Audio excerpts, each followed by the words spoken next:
Muy buenas tardes, amigas y amigos de Brújula Internacional. Siempre está ahora el recorrido por los escenarios internacionales con el choque de las imágenes y la fuerza de las palabras.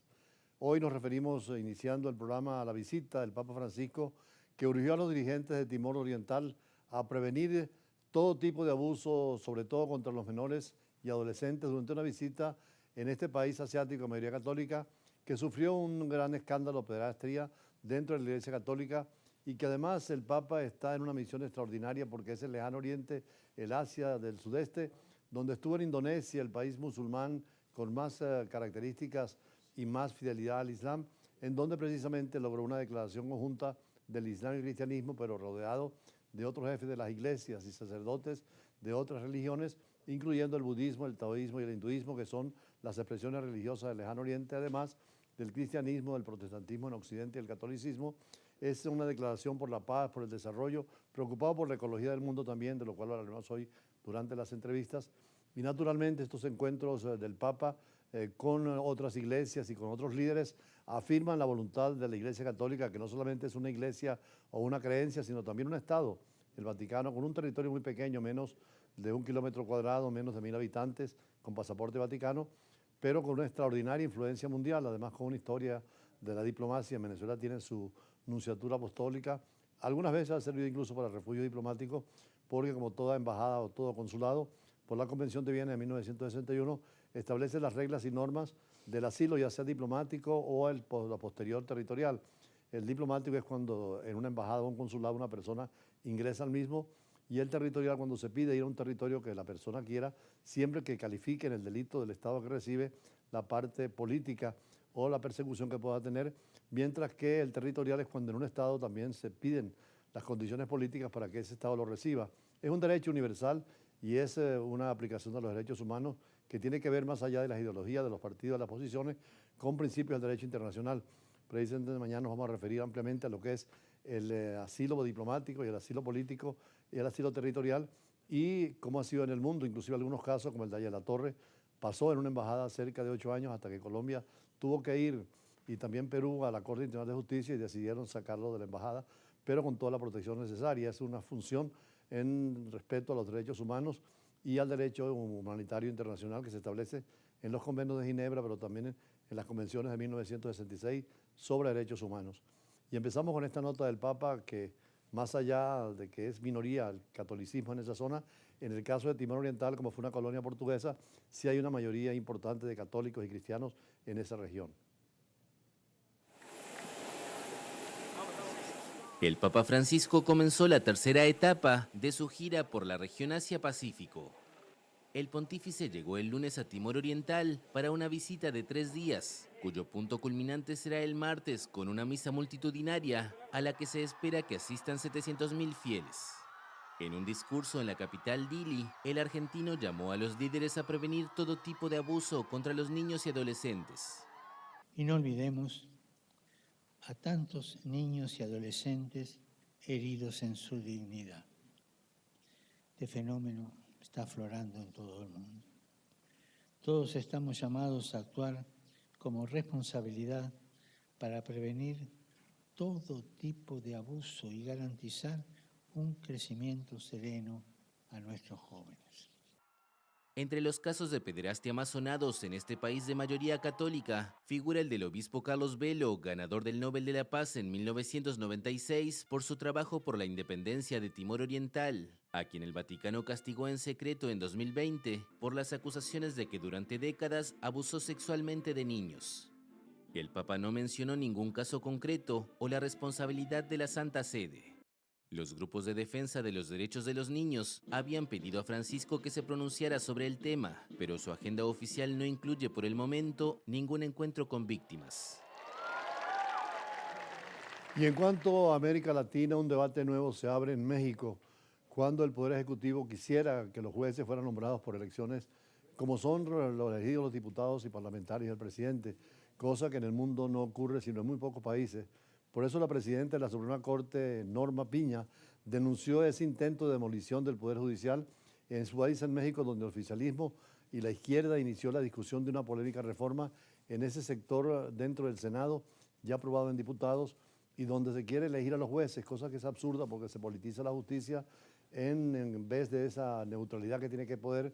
tanto la división de los poderes, la independencia de los mismos y sobre todo la capacidad y la formación de los jueces para poder dar sentencias definitivas. En pocas partes del mundo y sobre todo en sistemas autoritarios, el Ejecutivo domina al Poder Judicial. En México la mayoría no quiere que el Poder Judicial sea elegido en elecciones populares y politizadas porque pierde la naturaleza y el equilibrio que debe tener el juez al dictar una sentencia. La presidenta de la Suprema Corte de México denunció el domingo un intento de demolición del Poder Judicial. Norma Piña llamó a los poderes ejecutivo y legislativo a escuchar las observaciones que se han hecho desde distintos sectores a la polémica reforma que propone la elección popular de jueces y magistrados. La demolición del Poder Judicial no es la vía como se pretende. Si tenemos el valor y la voluntad real, hoy mismo podríamos dar pasos firmes para hacer los cambios profundos y necesarios para construir la paz, la justicia y la reparación que México tanto necesita. En las calles de la capital, miles protestaron el domingo contra la iniciativa, aprobada el miércoles por la Cámara de Diputados. Al oficialismo solo le faltaría un voto en el Senado para lograr los 2/3 necesarios para aprobar reformas constitucionales, aunque el líder de esa Cámara sostiene que el número actual sería suficiente. El proyecto fue aprobado en comisiones del Senado la noche del domingo y se espera sea presentado al Pleno el martes para su votación un día después. Los jueces debemos de ser autónomos e independientes. La propia Constitución nos da competencia para establecer contrapeso en contra de los actos, tanto del Poder Ejecutivo como el Poder Legislativo. El presidente Andrés Manuel López Obrador acusa a miembros del Poder Judicial de actos de corrupción, de favorecer a los llamados delincuentes de cuello blanco y a criminales, y de tener ingresos superiores a los que establece la ley. En todas las constituciones se establece esa independencia del Poder Judicial y aunque hay jueces corruptos, qué hermoso es cuando el juez sale y dice, fui independiente, me atuve a la verdad, defendí lo que debía defender dentro de los principios de la ética y la juridicidad de cualquier acto apegado a la ley. Por eso tan polémica es la reforma en México y solamente en Bolivia se ha planteado el tema. Otros países la han rechazado y siguen eligiendo a los mejores con calificaciones universitarias para ser jueces, sobre todo el Alto Tribunal de la República.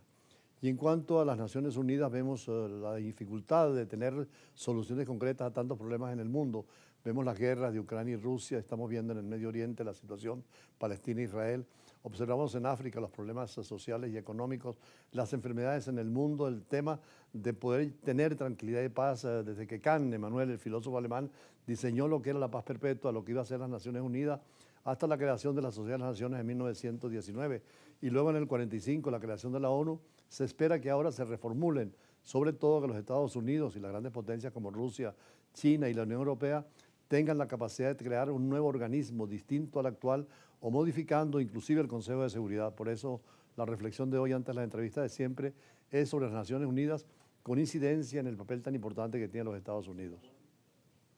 Uno de los temas más importantes en la agenda internacional es la reformulación del sistema de Naciones Unidas. Los conflictos que estamos viviendo, especialmente en Ucrania y Rusia,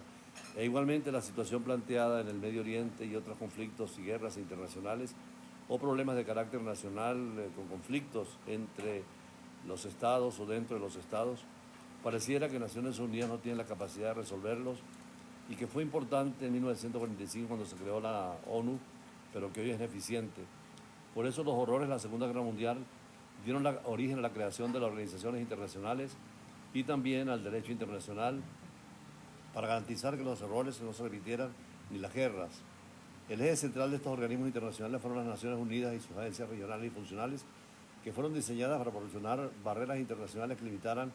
el uso de la fuerza. Los Estados Unidos trataron de ser el factor fundamental en esa época de la unimultipolaridad, cuando tenían la capacidad política, económica e incluso el poder nuclear. Por eso la Ley de Seguridad Nacional de 1947 en Estados Unidos fue diseñada para garantizar que la administración estadounidense desempeñar un papel activo en la gestión e incluso transformación de la comunidad internacional. También hubo un componente económico que concluyó con el sistema Bretton Woods,